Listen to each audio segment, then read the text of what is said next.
Argentina's journey towards economic growth and sustainable development has been characterized by substantial hurdles, including episodes of political instability, economic fluctuations, and structural constraints within the national economy. The dependency on agricultural exports, combined with persistent socioeconomic inequalities, has posed significant obstacles to achieving stable and enduring growth. To effectively address these interrelated challenges, a comprehensive approach is necessary, one that not only fortifies Argentina's economic foundations but also fosters social equity and inclusiveness. This analysis identifies three strategic interventions to boost development performance in Argentina: strengthening institutions and governance, diversifying exports through value added production, and investing in social infrastructure with a particular emphasis on education and healthcare. Each strategic approach is meticulously crafted to address Argentina's unique development barriers: inadequate institutional quality, an over reliance on primary exports, and entrenched social inequalities. This targeted methodology aims to lay the foundation for a stable, diversified, and inclusive economy capable of withstanding external shocks, fostering innovation, and supporting sustainable growth over the long term. In the sections that follow, a detailed examination of these strategies will be presented, including theoretical underpinnings and practical applications tailored to Argentina's specific economic and social context. Strengthening institutions and governance. As we have learned over the course, effective governance and robust institutions form the cornerstone of sustainable economic development by providing stability, enforcing legal frameworks, and establishing a reliable environment conducive to investment and growth. The seminal work of Acemorio, Johnson, and Robinson underscores that developmental challenges are often deeply rooted in leadership failures, particularly where inclusive political and economic institutions are absent. This lack of inclusivity not only hinders equitable growth, but also obstructs broader societal progress as it perpetuates barriers to opportunity and undermines institutional trust. Egerton argues that policy reforms are most effective when supported by strong institutions capable of enforcing and maintaining them over time. In Argentina, however, policy inconsistency, corruption, and insufficient transparency have significantly undermined institutional trust, discouraged foreign investment, and destabilized the economic climate. The scenario underscores the critical role of institutional quality, as weak institutions can obstruct growth and dilute the impact of even the most well-designed policies. Roderick supports his view, asserting that institutional quality is a fundamental determinant of economic development. Institutions such as property rights, bureaucratic integrity, and adherence to the rule of law serve to reduce transaction costs, attract foreign investment, and improve overall economic outcomes. Consequently, without strong institutional frameworks, economic progress remains vulnerable to setbacks stemming from corruption, mismanagement, and inefficiency, often resulting in sudden policy shifts or an inability to fully implement reforms. Argentina might prioritize initiatives focused on fortifying the rule of law, enhancing government accountability, and ensuring judicial independency. An important step would be the introduction of transparency measures, enabling citizens and investors to monitor public expenditures and hold officials accountable. Implementing anti-corruption strategies, such as comprehensive audits of public finances, could play a pivotal role in rebuilding institutional trust, while judicial reforms that enhance the efficiency and impartiality of legal proceedings would serve to alleviate bureaucratic impediments, thereby fostering a more transparent and reliable environment.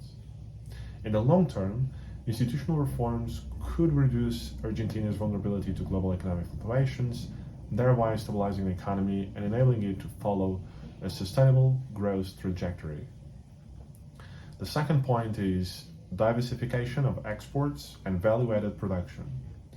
Argentina's economy remains heavily dependent on agricultural exports, rendering it particularly vulnerable to external shocks such as volatile commodity prices and unfavorable trade conditions. This reliance on a narrow range of export products has historically hindered economic stability and limited growth potential. The Washington Consensus Framework promotes liberalized trade and integration into global markets as a pathway to growth, suggesting that openness can help economies connect to the global supply chain.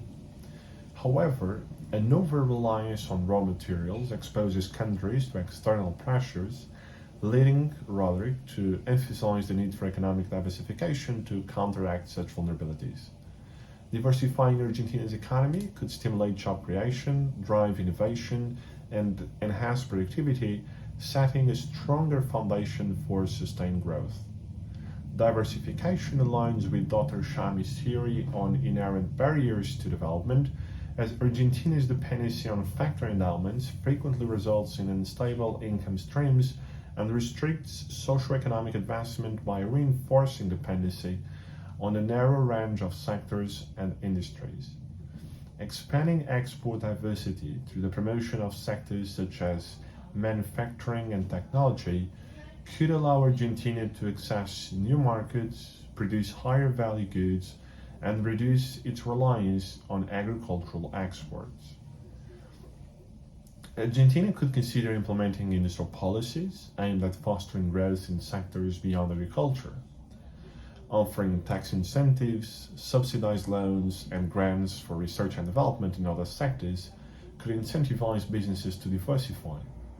Additionally, Argentina could enhance its agricultural sector by investing in value-added processing and transforming raw commodities into finished products to increase market value. By strategically investing in other types of industries, Argentina would establish a more stable and resilient economic foundation, reducing vulnerability to fluctuations in commodity prices. The third and last point I'd like to talk about is improving social infrastructure, notably education and healthcare. Investments in education and healthcare are essential for fostering long-term economic growth and development, as they enhance human capital, reduce inequalities, and improve overall productivity.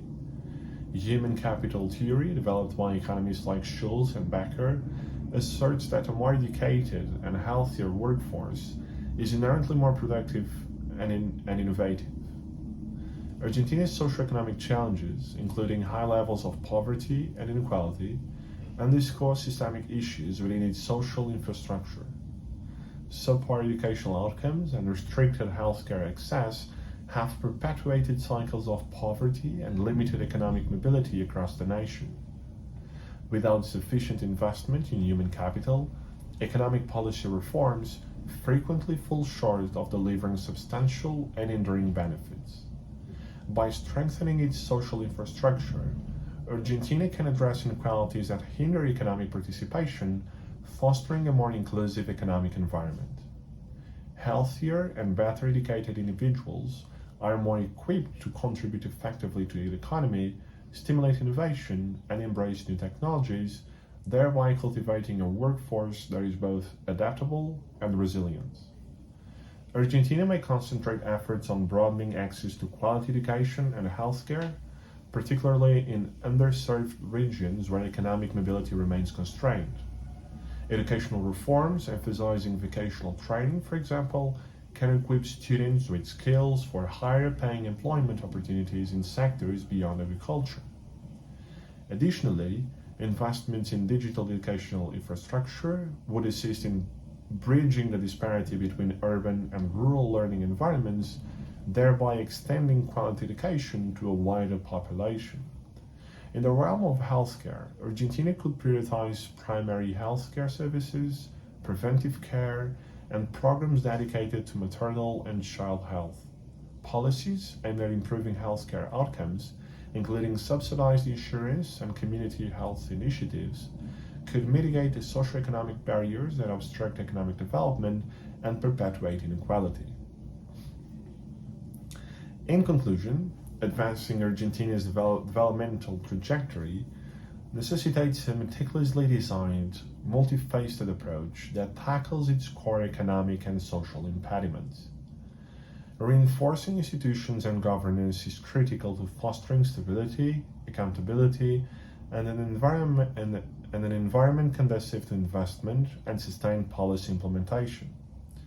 Diversifying exports through value-added production can lessen Argentina's reliance on commodity exports, equipping the economy with greater resilience and enabling it to access new and expanding markets.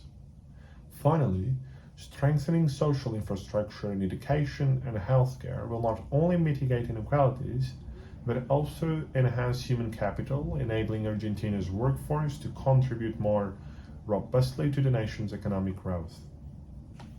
Each of these interventions is obviously interlinked, creating a comprehensive approach capable of catalyzing sustainable growth and fostering inclusiveness within Argentina's economy.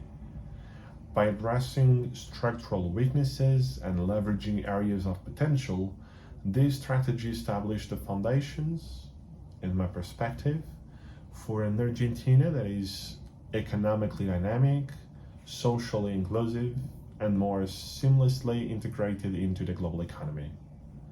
This approach offers Argentina not only a pathway to near-term growth, but also a resilient framework for equitable and enduring development in the years ahead. Thank you.